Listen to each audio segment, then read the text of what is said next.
الدوافع. اوكي ماشي. تفتكروا ايه تاني؟ بصوا بتوع علم النفس قالوا ان في 3 قوى محركه بيحركوا الانسان. في 3 قوى محركه بيحركوا الانسان. ايه هم بقى؟ نفتكرهم كده ان هم موجودين في شكل مثلث، ونقول الانسان الاول عباره عن ايه؟ قبل ما نتكلم عن قوى المحركه عباره عن ايه؟ جسد، صح؟ وروح، وايه تاني؟ ونفس. طب ايه النفس دي؟ ايه النفس؟ يعني النفس الانسانيه دي عباره عن ايه؟ هي دي الحاجات مركبات النفس دي اللي بتحرك الانسان. فعندنا عقل، وعندنا مشاعر او عواطف، وعندنا اراده او سلوك. دول ال3 حاجات اللي بيحركوا اي حد فيه. تاني، اول حاجه العقل، تاني حاجه العاطفه او المشاعر، ثالث حاجه الاراده، ثالث حاجه الايه؟ الاراده. تمام؟ دول بيسموه ال3 قوى المحركه اللي بيحركوا الايه؟ الانسان. طب احنا لو حابين نرتبهم، تفتكروا ممكن نحط العاطفه والمشاعر قدام؟ ليه؟ حاجه كويسه الانسان تحركه مشاعره او تحركه العاطفه بتاعته، دي حاجه وحشه؟ لا مش وحشه بس امال ايه؟ العقل. الله ينور، ايه ده؟ الصح. يبقى انتم متفقين، معظمكم يعني متفقين ان العاطفه ما ينفعش نحطها ايه؟ قدام. امال نحط مين؟ نحط مين؟ العقل. نحط مين؟ العقل. طب ليه العاطفه لا؟ جاوبته صح. يعني احنا مش هينفع نحط العاطفه ايه؟ قدام، ولكن الصح ان احنا نحط الايه؟ العقل. صح؟ طب ليه العاطفه لا؟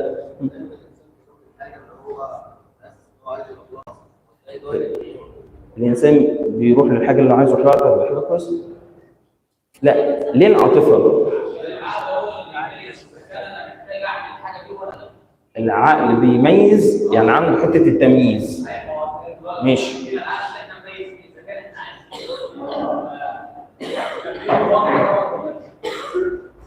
اوكي. حد او بيقول العقل عنده القدره على التمييز، القدره على التمييز اكتر من العاطفه، صح؟ مش انت عايز تقول كده؟ يعني العقل عنده اكتر قدره على التمييز من العاطفه. طب برضه ليه العاطفه؟ يعني حد قال عشان العقل ليه صفه التمييز. ايه تاني؟ مش هتعرف تقول لي ايه عواقب مش هتعرف تقول لي المنطق. العاطفه مش هتبقى عارفه عواقب الامور، مش هتبقى عارفه ايه؟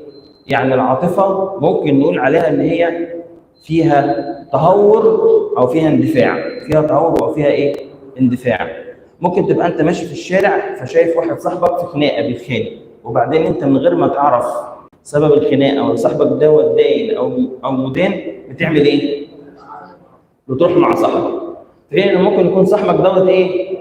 مبهدل الدنيا، بس العاطفه بتاعتك بتعمل ايه؟ شدك ناحيه مين؟ صاحبك. طب ما صاحبك ده غلطان، بس انت ايه؟ في الحته ديت الوقت دوت انت حاطط العاطفه فين؟ قدام، مش بتفكر بايه؟ بعقلك. العاطفه زي ما انتم متفقين مش هينفع تقود الانسان. العاطفه زي ما انتم اتفقتوا مش هينفع تقود الانسان. تعالوا نقول لكم حبه حاجات ليه. ولد وبنت اخوات قاعدين في البيت بيتفرجوا على مسلسل مش عارف تركي ولا مسلسل عربي اي حاجه، وبعدين ايه اللي حصل؟ اللي حصل راح البطل مش عارف وقع كده في مشكله، فنلاقي الايه؟ البنت اللي بتتفرج على المسلسل عينيها راحت ايه؟ مدمعه. الواد اصلا اخوها ولا ايه؟ في دماغه بيبص كده، شغل جنان ده ولا ايه؟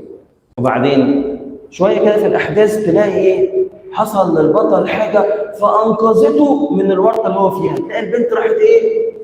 مزقططه، وشويه ممكن تكون مزغرطه ما عليه. فالولد يبص لها، ايه شغل الجنان ده؟ ايه شغل الجنان ده؟ هي العاطفه بتاعتها دي عاطفه حقيقيه ولا مش حقيقيه؟ حقيقيه، صح، عاطفه ايه؟ حقيقيه، بس مشكلتها ان هي ايه؟ متقلبه، شويه فوق وشويه ايه؟ شويه تحت. رغم ان انت الولد بيبص ايه؟ يقول لك يا عم ايه ده؟ ده تمثيل. ده ايه؟ تمثيل. لكن البنات بيندمجوا في الموضوع فبيظهروا عواطف، العاطفه دي بتبقى حقيقيه. لكن لا، العاطفه ايه؟ شويه فرح شويه حزن، عاطفه ايه؟ متقلبه. عاطفه بتختلف من جنس لاخر، تختلف من الولد للايه؟ البنت، صح؟ عشان كده تلاقي العاطفه بتاعت الامومه عند البنات ظاهره جدا، صح ولا مش صح؟ ليه؟ لازم يبقى عندها جدار من الخوف على الايه؟ على اولادها. جدار من الخوف على ايه؟ على اولادها. فتلاقوا العاطفه مختلفه ما بين ايه؟ ما بين ولد وما بين ايه؟ وما بين بنت. تاني زي ما قال اسمه جوزيف، قال ان العاطفه متقلبه، بتتسم بالتهور والاندفاع. تتسم بالتهور والايه؟ والاندفاع. ثالث حاجه، العاطفه بتختلف من سن لسن. العاطفه بتختلف من سن لايه؟ لسن. الولد مثلا وهو صغير ممكن العواطف بتاعته او المشاعر تبقى اتجاه ناحيه حاجه معينه مش شايفها صح، ولما بيكبر وينضج بيحس ان الامور ايه؟ ليها نظره ثانيه. واحد شاب كتب في المذكره بتاعته، قال انا لما كنت عندي 17 سنه كان ابويا وامي انا مش عارف كانوا بيفكروا ازاي. مش عارف العاطفه بتاعتهم كانت عامله ازاي. كانوا يعني عندهم مشكله في ان هم متحكمين فيا وفي قراراتي وفي الناس اللي برتبط بيهم. وبعدين وهو نفس الشاب لما وصل عمر 30 سنه، قال انا لما وصل عمر 30 سنه حسيت ان ابويا وامي نضجوا في التفكير بتاعهم، طريقه التفكير بقت ايه؟ مختلفه. هي دلوقتي المشكله كانت في الاب والام ولا في هو؟ في مين؟ في هو. لما كان سنه صغير كان بيبص للامور بايه؟ بشكل، ولما كبر ونضج بقى يبص للامور بشكل ايه؟ بشكل تاني خالص. شكل تاني ايه خالص. يبقى اذا احنا اللي عايزين نطلع من النقطه ديت ان احنا ما ينفعش ان احنا نعتمد على العاطفه ان هي تقود ايه؟ تقود حياتنا. ما ينفعش ان احنا نعتمد على العاطفه ان هي تقود ايه؟ حياتنا. لازم ندي مساحه للعقل ان هو ايه؟ يفكر. زي ما قال اسمك ايه؟ زي ما قال ملاك، ندي العقل مساحه علشان خاطر يميز. لان التسلسل الطبيعي هو العقل، العاطفه والايه؟ والسلوك.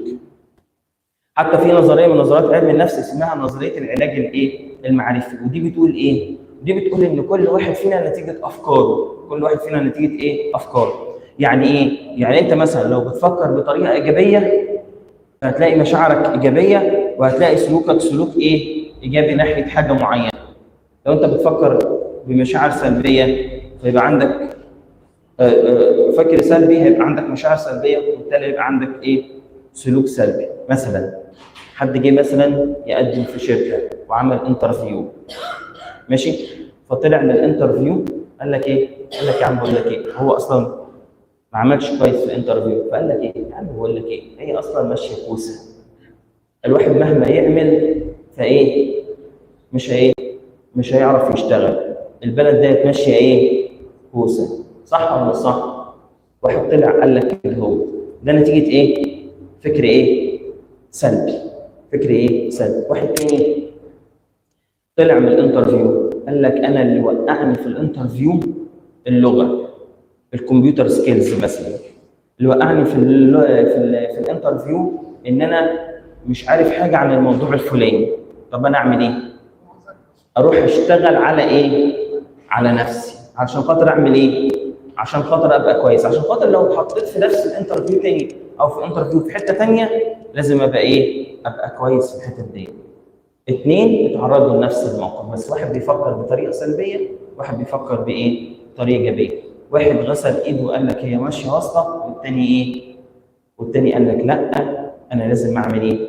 انا لازم اطور من نفسي عشان خاطر اوصل لايه؟ لحته معينه، عشان اوصل لحته ايه؟ معينه. يبقى اول نقطه في المحاضره اللي احنا عايزين نقولها النهارده ان العاطفه مش هينفع ان احنا ايه؟ نعتمد عليها ان هي تقود ايه؟ حياتنا. هي بتحرك حياتنا في مواقف كتير، بس ما ينفعش هي اللي تعمل ايه؟ تسوق. مين اللي يسوق؟ مين اللي يسوق؟ العقل. دي اول نقطه عايزين نطلع بيها من المحاضره. ثاني نقطه، في حاجه كده قبل ما اكلمكم على قرارات الجواز.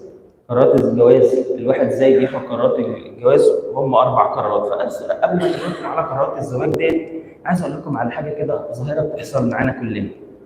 الظاهره لو مثلا شاب قابل مثلا واحده، وبعدين حصل ان هي عجبته، فتلاقي ان ممكن وشه شويه يحمر، جسمه يعرق، نبضات القلب تزيد، صح؟ وهكذا لو في بنت مثلا عجبها، او مثلا اول مقابله ما بينكم، اول مره تشوفوا بعض. فاكرين اول مره شفتوا بعض؟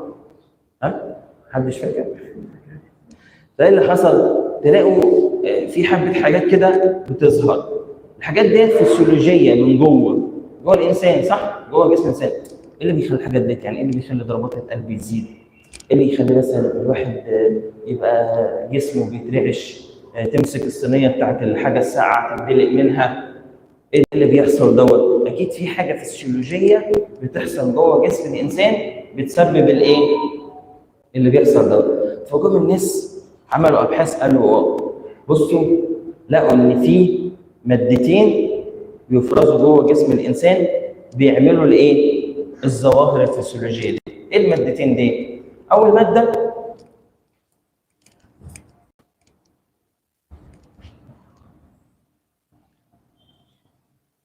لقوا التاثير بتاع الماده ديت بيزيد جوه جسم الانسان، واول ما يختفي المؤثر. يعني انا قابلت النهارده، خرجنا خروجه حلوه، فانا طالما احنا خارجين مع بعض فانا مبسوط.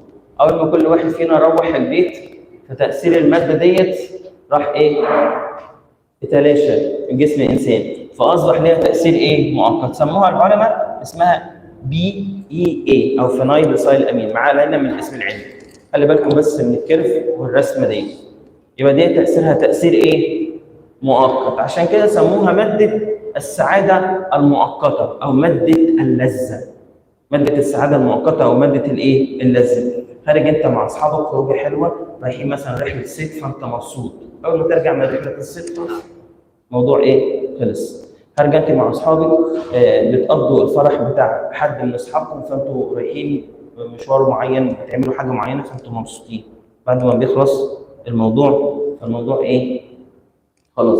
اتفقت انت واصحابك ان انتوا تروحوا تاكلوا اكله معينه في مطعم معين في حته معينه، فانت واصحابك، كل اصحابك اللي انت بتحبهم قاعدين تاكلوا، فانتوا مستمتعين. اول ما بيخلص الاكل وبعدين خلاص بيخلص الخروجه، بترجعوا مكانكم تاني، ايه اللي بيحصل؟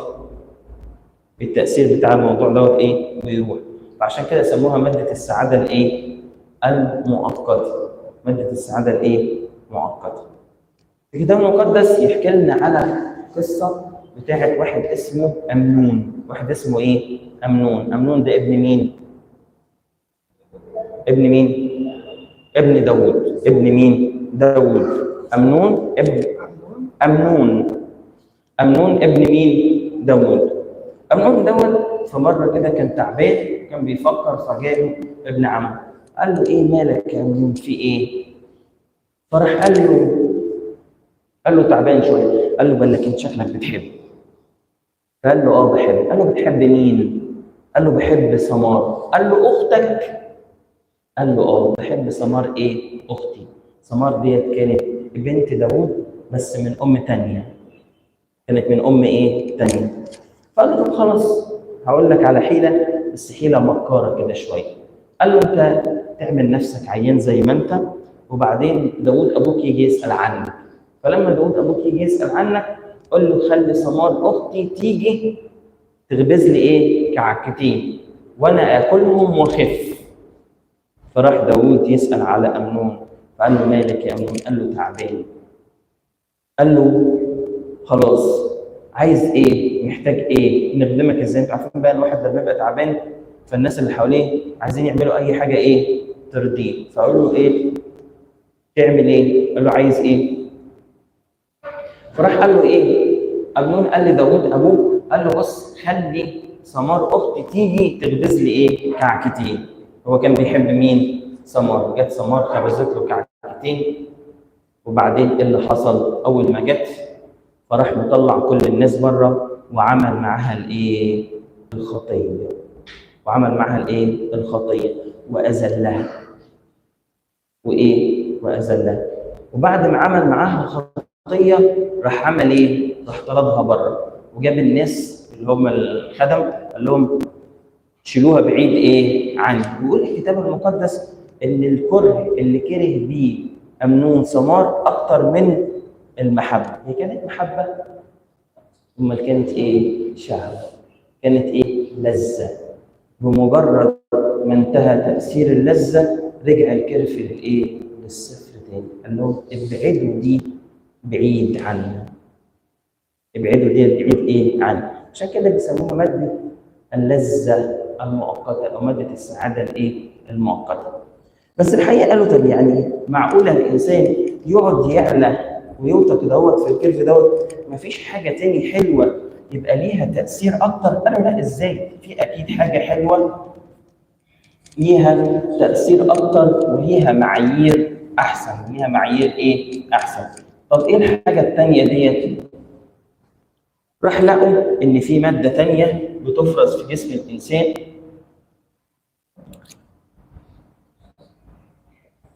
بس لقوا ان الماده الثانيه دي تاثيرها بيقعد يزيد يزيد يزيد يزيد وبعدين التاثير بتاعها بيفضل ايه؟ بيفضل ثابت شويه كتير. بيفضل ثابت ايه؟ شويه كتير. اسمها ايه الماده دي؟ اسمها اندورفين. اسمها ايه؟ اندورفين. تمام؟ قالوا الماده دي بقى المعايير بتاعتها مختلفه عن معايير الماده الاولانيه. يعني دي مش بتعتمد على ان الانسان بيتعرض لموقف معين فالموضوع بالنسبه له لذه معينه، اكله معينه، علاقه معينه، حاجه معينه، عاده معينه بتاثر عليه فبتدي له لذه. قال لا، الموضوع بالنسبه له بيبقى ليه معايير ثانيه. قالوا طب ايه المعايير ديت؟ قالوا لا، المعايير ديت معايير ساميه شويه. يعني معايير ليها ايه؟ سمو. يعني ايه؟ الكتاب المقدس يقول زوجه جميله من يجدها. الكتاب المقدس قال ايه؟ قال زوجه جميله من يجدها، امراه جميله من يجدها. ولا قال ايه؟ قال امراه فاضله من يجدها. امراه ايه؟ فاضله. المعايير هنا مش بتعتمد على الشكل. يمكن في الشكل الاولاني انا عايز ارتبط بواحده شكلها عامل كذا، شعرها عامل كذا، عينيها عامل كذا. انا عايز ارتبط بواحد وسيم يكون عنده جسمه شكله كذا، ملامحه كذا، بشرته كذا، شعره كذا. واخدين بالكم؟ ليه؟ لاني ببص بعيد. لكن هنا مش ببص بعيد. ببص على ايه؟ ببص على معايير ثانيه. ببص على نبل، ببص على اخلاق، ببص على اصاله. ببص على ايه؟ اصاله. انا برتبط بحد من ليه اصل طيب، ليه اصل كويس، ليه علاقه حلوه مع ربنا. ست ممكن ما تكونش شكلها حلو بمعايير العالم بس عندها حاجات ايه؟ حاجات حلوه في شخصيتها. عندها حاجات ايه؟ حلوه في شخصيتها. يبقى اذا المعايير هنا اختلفت. اذا المعايير هنا ايه؟ اختلفت. قالوا ان في 4 انواع من قرارات الجواز. 4 انواع من قرارات الايه؟ الجواز.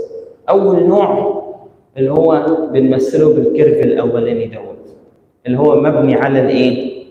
على النظر. انا بختار على حسب الايه؟ النظر. انا المعايير بتاعتي في اختيار شريك الحياه مبنيه على حاجات حسيه، شكل ولون بس. طيب اسره، اصل، ارتباط بربنا، علاقه بربنا، الكلام دوت ما يفرقش ايه معايا. انا عايزه واحد حلو، انا عايز واحده حلوه. حلوه او حلو ديت بالمعايير الايه؟ الحسيه اللي شايفاها الايه؟ العين، اللي شايفاها الايه؟ العين. دي المعايير بتاعت القرار الاولاني. مين اتجوز كده في الكتاب المقدس؟ مين اتجوز كده؟ شمشون. شمشون جه في يوم راح قال لابوه وامه، قال لهم بقول لكم ايه؟ تعالوا عايزين ايه؟ عايز اتجوز. فرحوا. قلت تعالى مين اللي هتتجوزها؟ فقال لهم بنت من بنات الفلسطينيين. فابوه وامه كده بصوا له، لان فلسطين كانوا اعداء شعب مين؟ الله في الوقت ده. فقالوا انت سايب كل البنات اللي في العشيره بتاعتك وكل قرايبك ورايح تاخد واحده بنت من الاعداء؟ فراح قال لهم ايه بقى؟ لانها حسنت في عيني. حسنت فين؟ في عيني. عجبته على مستوى الايه؟ العين بس.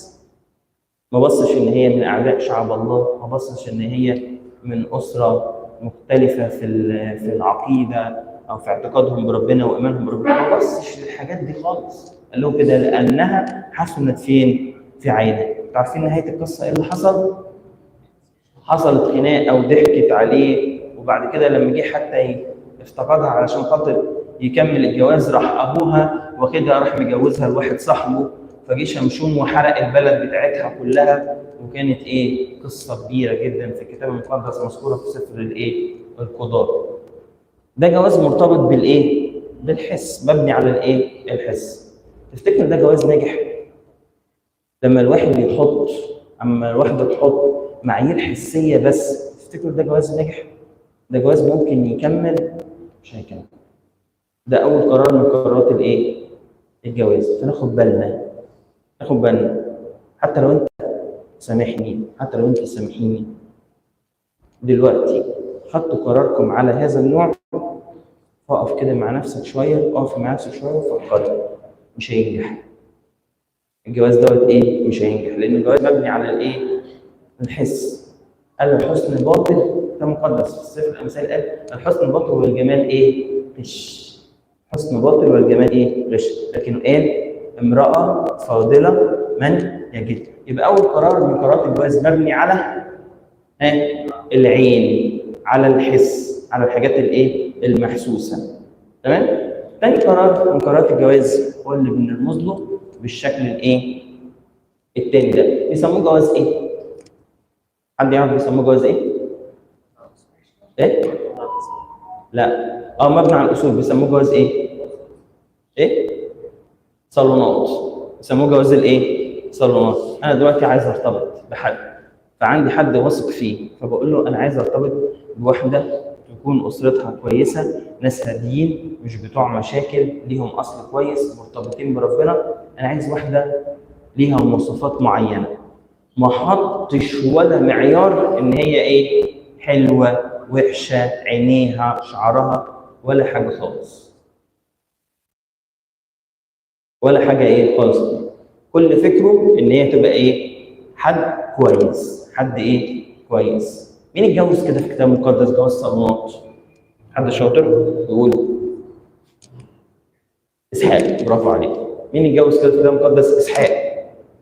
اسحاق لما حب يتجوز، مين جوزه؟ ابوه. ابونا ابراهيم جاب واحد اسمه اليعازر الدمشقي، اللي ماسك البيت بتاعه، هو كبير الخدم واللي ماسك البيت. فقال له تعالى عايز استحلفك، يعني توعدني وعد ان انت تعمل لي الحاجه اللي انا هقول لك عليها.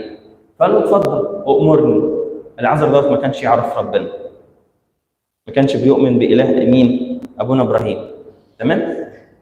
فراح جاب ابونا ابراهيم، راح قال له عايزك تختار زوجه لابن اسحاق من اهلي ومن عشيرتي، مش من بنات الكنعانيين اللي احنا عايشين وسطهم. فتروح عند اهلي وعشيرتي وتجيب لي زوجه لمين؟ لابن اسحاق. يا عم انا اعرف ادير بيت، اشوف مواشي، اشوف ارض. قصه الجواز ديت ايه؟ مش قصتي. بس عشان خاطرك انت، وعشان خاطر انت شخص عزيز عليا، انا لازم، وانت استحلفتني، فانا لازم اعمل ايه؟ اعمل لك اللي انت عايزه. فخرج اليعازر الدمشقي من ارض كنعان ورايح للحته اللي اتولد فيها ابونا ابراهيم عشان يختار زوجه لمين؟ لاسحاق. وبعدين فراح اليعازر، وصل عند المكان بتاع ابونا ابراهيم، وراح قال ايه؟ قال طب احنا نختار ازاي دلوقتي وانا اعرف البنت دي ازاي؟ فشوفوا عمل ايه. فقعد يطلب اله ابونا ابراهيم رغم ان هو مش بيؤمن بيه، بس هو طلبه. قال له ايه؟ قال له يا اله سيدي ابراهيم. طلب منه يا اله ايه؟ سيدي ابراهيم. قال له بص، ده هو بيكلم ربنا يعني، بيقول له بص يا رب انا هقول لك على حاجه. البنت، في بنات خارجين يسقوا الغنم، فقال له البنت اللي هقول لها اسقيني فترد عليا وتقول لي انا هسقيك واسقي الغنم الجمال بتاعتك، هي دي البنت اللي انت اخترتها زوجة لاسحاق ابن سيدي. ده السيناريو مين اللي حطه؟ مين اللي حطه؟ العاصر ما بينه وما بين مين؟ ربنا. حط بناء على ايه؟ ان البنت دي تبقى ايه؟ كريمه، صح؟ لما يقول لها انا عايز اشرب فتقول له طب خلاص انا هشربك واسمح لي اشرب الايه؟ الجمال بتاعتك. زي ما انت حد يطلب منك مثلا مساعده فانت تعمل ايه؟ تساعده في الحاجه اللي هو عايزها، ولو هو عايز حاجه ثانيه تعمل ايه؟ تساعده. ده دليل على ايه؟ ان انت شخص ايه؟ كريم. شخص ايه؟ كريم. ان انت بتدي مش حاجه واحده، ان انت عندك استعداد تكمل ايه؟ مساعده لحد لما الراجل يبقى ايه؟ اللي انت بتساعده يبقى مبسوط. صح ولا مش صح؟ دي العلامه اللي حطها العازر الدمشقي. فراحت جت البنات طالعه بتسقي، طلع ميه من البير، فراح نادي على رفقه وقال لها ممكن تسقيني؟ فقالت له حاضر هسقيك وهسقي الايه؟ الجمال بتاعتك. فبص كده فوق للسماء وربنا قال له بس يا رب خلاص، انا عرفت ان دي الزوجه اللي انت ايه؟ عينتها لمين؟ لسيدي اسحاق.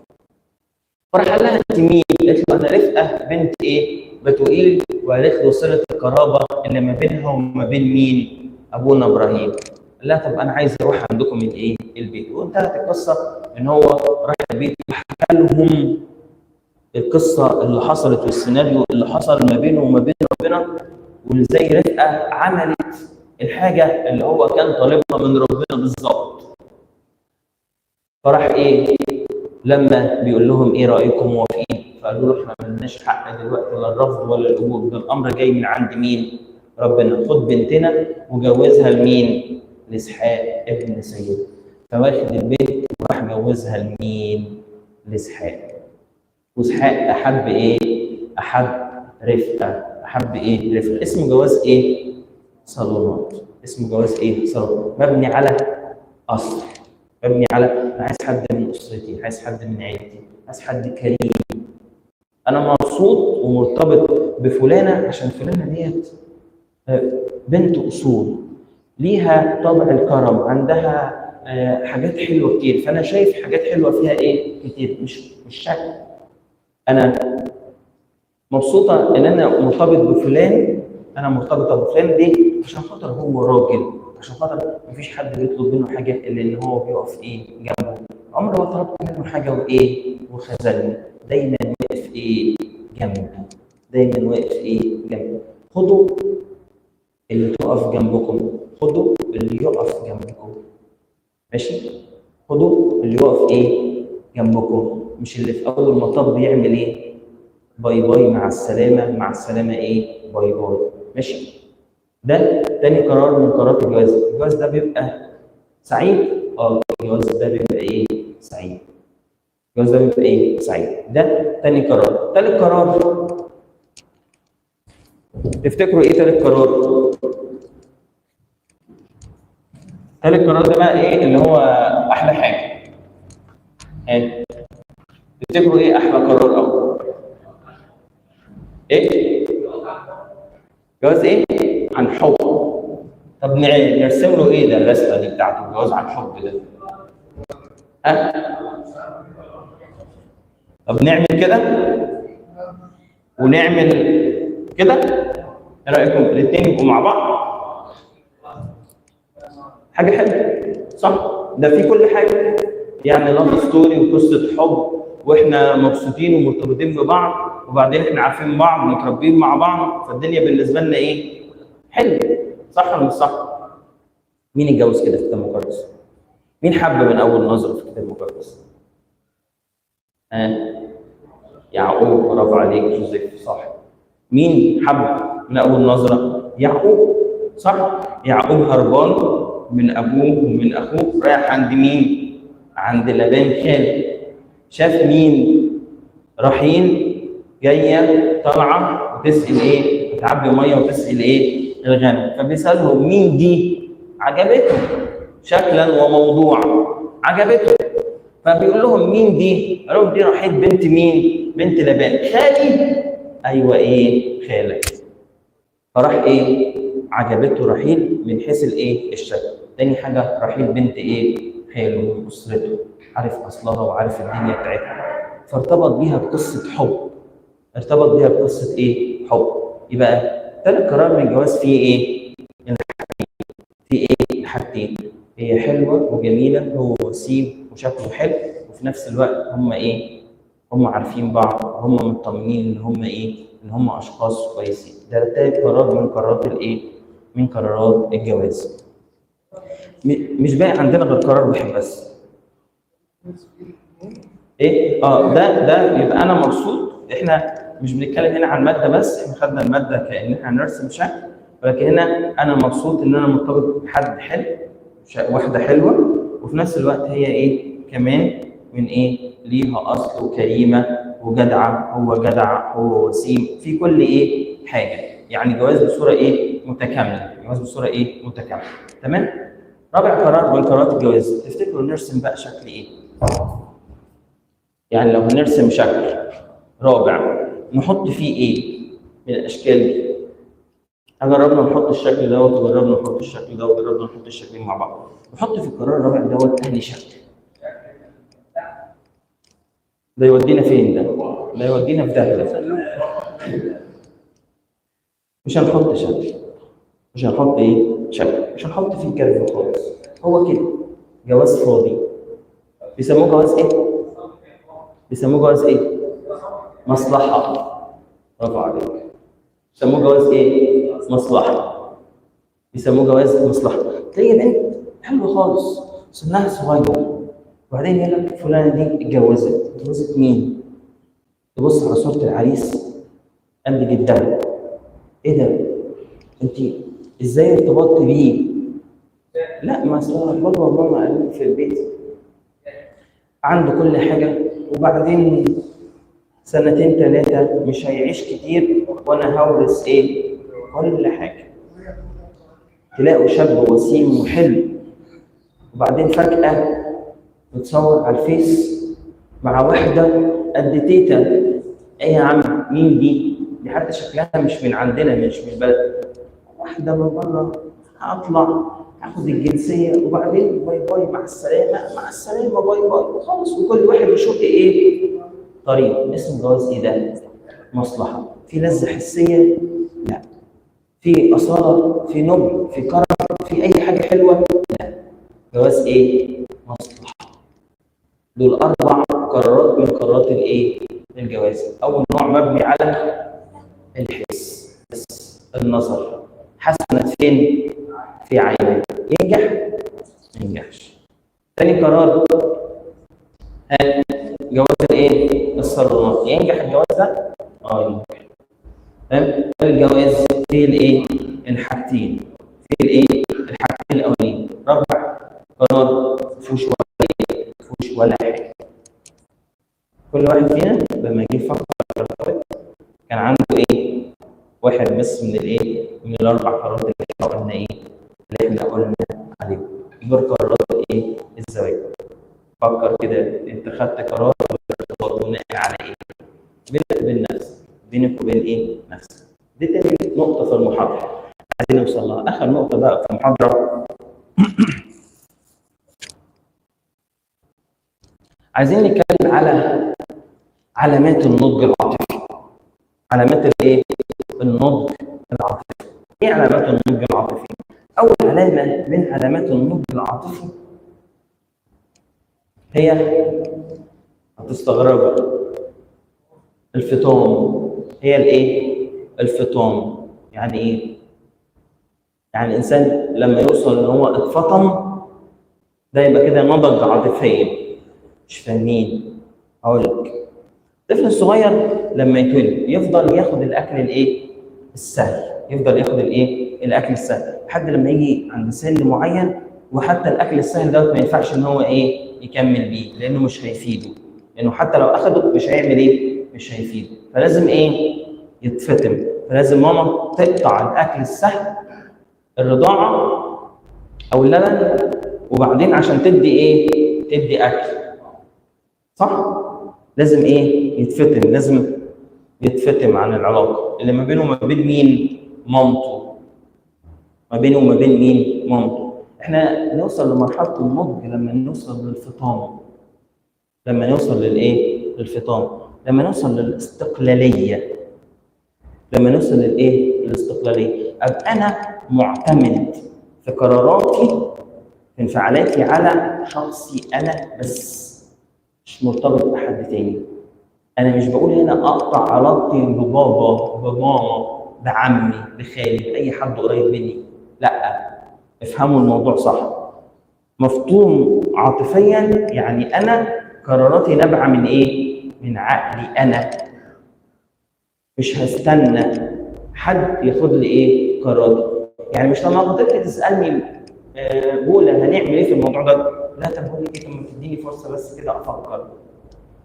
لو انت هتاخد فرصه تفكر دي حاجه حلوه، لكن لو انت الفرصه بتاعت التفكير هتروح عشان خاطر تقول لبابا او ماما في البيت اعمل ايه في الموضوع دوت، وتيجي ترد على خطيبتك، فتبقى عارفه ان القرار طالع منين، من بابا او ماما، القرار طالع مش من ايه، من جواك. لما تيجي تسالها برضو انت ايه رايك في الموضوع ده، فتقول لك ما تسيبني افكر. فلازم ترجع في كل حاجه لماما، ماما اعمل ايه، انا اسف. كده احنا لسه ما وصلناش لمرحله الايه، الفطام، ما عندناش استقلاليه.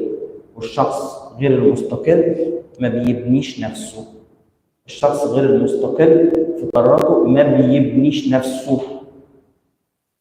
ده حتى في نظريه اسمها العادات السبع للاشخاص الاكثر فعاليه، فمبنيه في اول فكره فيها او اول مرحله ان لازم توصل لمرحله الايه، الاستقلاليه، ان قراراتك نابعه ايه، من نفسك. مش لازم ماما هي اللي تاخد لي قراراتي، مش لازم لما اتجوز ماما اعمل ايه اكل النهارده. انا ممكن اسالها مره في الاسبوع تساعدني، لكن انا اسال كل يوم، اسال كل يوم، لا مش صح. خلاص. لا، المشروع الاسري مثلا انا دلوقتي في موضوع معين، والموضوع دوت مثلا انا عايز اخد فيه قرار، بس موضوع كبير ومحتاج ان انا استشير حد. فانا لما استشير والدي في نقطه معينه او في قرار واحد، واخدين بالكم الموضوع مختلف عن ايه؟ عن الاعتماديه المريضه. حاجه اسمها اعتماديه ايه؟ مريضه، ان انا ما بعرفش اخد قرار. فلازم اقول لك انت لازم تعمل ايه عشان تبقى ناضج عاطفيا، لازم ايه؟ تتفطم. صدقوني، صدقوني، الناس اللي ما اتفطمتش بعد الارتباط بتعيش مشاكل لا حصر لها. وهتعرفوا ان في محاضره اسمها مشكلات سنه اولى جواز، في محاضره اسمها مشاكل الاهل. فخدوا بالكم من النقطه ديت، ان انت مش كل حاجه نتكلم هنا، مش كل حاجه ارجع فيها لمين؟ لبابا. مش كل حاجه هرجع فيها لمين؟ لماما. لازم يبقى عندي ايه؟ استقلاليه. دي اول علامه من علامات النضج. قبل ما احكي لكم على تاني علامه احكي لكم قصه. واحد اسمه دانتي، واحد اسمه دانتي ده كاتب كتاب اسمه الكوميديا الالهيه. كاتب كتاب اسمه الايه؟ الكوميديا الالهيه. كاتب ايه دانتي؟ كاتب قصه رمزيه، قصه رمزيه ما حصلتش يعني. فبيقول دانتي ده بيتخيل، بيقول انا رحت مره زياره للجحيم، ورحت مره زياره للايه؟ للفردوس. طيب راح مره زياره فين؟ للجحيم، وراح مره زياره للايه؟ الفردوس. انا لما رحت الجحيم لقيت ناس قاعده كئيبه، قاعدين ايه؟ كئيبه كده هو. وبعدين لقيت قدامهم كل واحد فيهم قدامه طبق ايه؟ اكل، بس مربوط في ايده معلقه اطول من دراعه. معلقه اطول من ايه؟ دراعه. يعني ما يعرفش يعمل ايه؟ ياكل نفسه، ياكل ايه؟ نفسه. فقال كل واحد فيهم قدامه اكل حلو قوي، بس ايه؟ بس مش عارف ياكل. فكلهم عندهم ايه؟ كآبه، مش عارفين ياكلوا. قال سبت الناس الكئيبه دي وقلت اروح فين؟ للملكوت او الفردوس، اشوف الناس هناك عامله ازاي. قصه رمزيه يعني. فقال رحت الملكوت، لقيت ناس تانيه فرحانه ومبسوطه، قدامهم نفس نوع الاكل، مربوط في ايديهم نفس المعلقه، بس دول فرحانين والتانيين ايه؟ زعلانين. لا النهارده بص انت تطلع بقى من الكورس تاخد الشهاده النهارده، صح كده؟ ملهاش لازمه انت تكمل، صح؟ انا بهزر، لسه في كتير محاضرات. فايه؟ ده السر. السر بتوع الجحيم او الناس الكئيبه دي، الناس دي ما بتفكرش غير ان هي ازاي تبسط نفسها بايه؟ بنفسها. والناس التانيه فكرت ازاي ايه؟ تبسط اللي ايه؟ اللي قدامها. فلما تبسط اللي قدامها، اللي قدامها هيعمل ايه؟ هيبسطها. تاني علامه من علامات النضج هي العطاء. ولما بنتكلم عن عطاء بنتكلم على الخروج من الذات. الخروج من الايه؟ الذات. الانسان في حياته بيمر بثلاث مراحل. يا اما المرحله الاولانيه ان حد ايه؟ بيشيله، فبنسميه متشال، اسرته بتشيل. تاني مرحله يتخرج مثلا ويشتغل، فيعمل ايه؟ يشيل نفسه. وثالث مرحله يقدر يشيل ايه؟ حد. فتاني علامه من علامات النضج الانسان لما يوصل في العطاء ان هو يقدر ايه؟ يطلع بره ذاته ويقدر يشيل حد. يقدر يشيل ايه؟ حد. يقدر يطلع من بره ذاته ومن دايره التفكير في ذاته. انا مش ممكن في كل وقت هقدر ابسط نفسي بنفسي، مش ممكن. ولكن انا هبسط اللي قدامي، انا هبسط شريك حياتي، انا هبسط شريك حياتي عشان خاطر هو يعمل ايه؟ يبسطني. انا هقدم له الحاجه اللي هو بيحبها، مش الحاجه اللي انا عايز اقدمها له. خدوا بالكم، انا هقدم له الحاجه اللي ايه؟ اللي تبسطه، الحاجه اللي هو عايزها، الحاجه اللي هو بيحبها، عشان هو يبقى مبسوط. فلما هو يبقى مبسوط هيعمل ايه؟ هيقدم لي برضه الحاجه اللي انا ايه؟ بحبها، الحاجه اللي تبسطني. العطاء هو الخروج من الذات.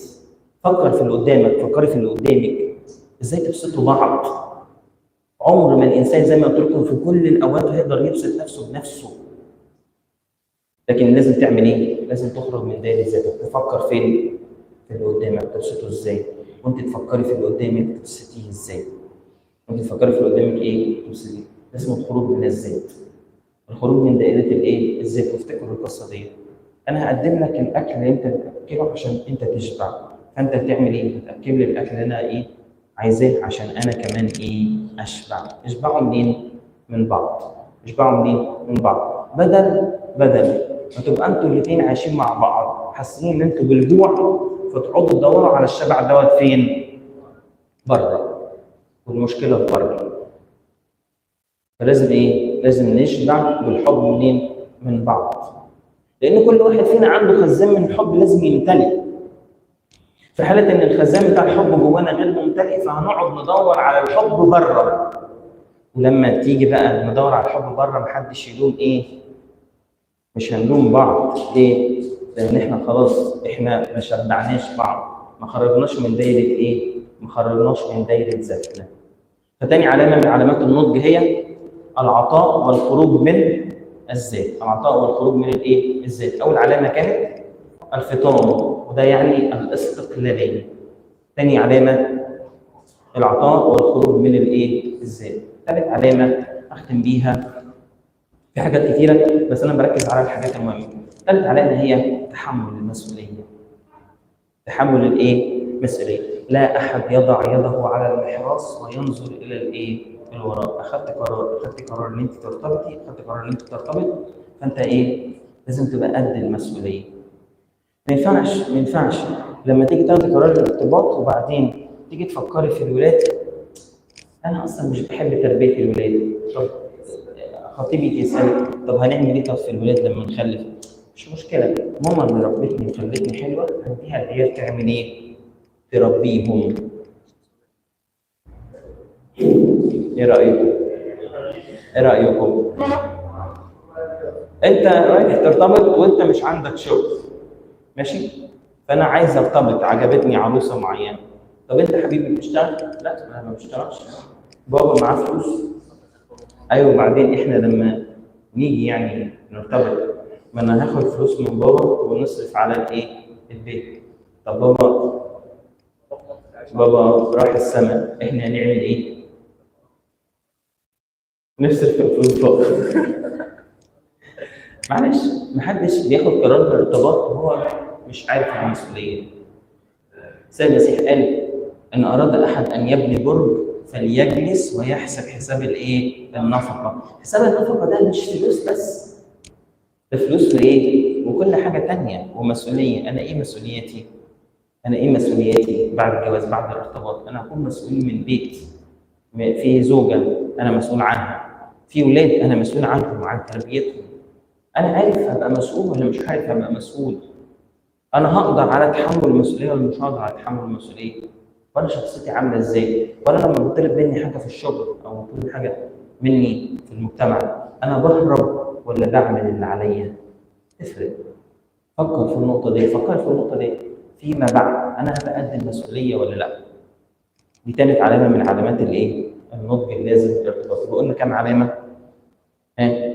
ثلاثه. ايه هما؟ الفطام، وده يعني الاستقلاليه. تاني علامه العطاء، وده يعني الخروج من دائره الايه؟ الذات. ثالث علامه تحمل المسؤوليه. تحمل الايه؟ المسؤوليه. اتكلمنا قبلها في 4 قرارات من الزواج، صح؟ اول حاجه المبني على العين او الحس، ينجح ما ينجحش. تاني علامه الاصل، اللي هو جواز الايه؟ الصالونات، زي مين؟ اسحاق. ثالث علامه في الاثنين حب، وحد كويس، وايه في نفس الوقت ايه؟ انا عارفه وهو عارفني. ماشي؟ فده ثالث قرار. رابع قرار مصلحه. اتكلمنا في الاول خالص عن ان الانسان عباره عن جسد ونفس وروح، وقلنا النفس عباره عن عقل ومشاعر وايه تاني؟ واراده او سلوك. قلنا ايه الترتيب الصح؟ العقل، وبعد كده العاطفه، وبعد كده الايه؟ وبعد كده السلوك او الاراده. حد عايز يسال اي سؤال؟ لله كل ما يكرم. اشكركم.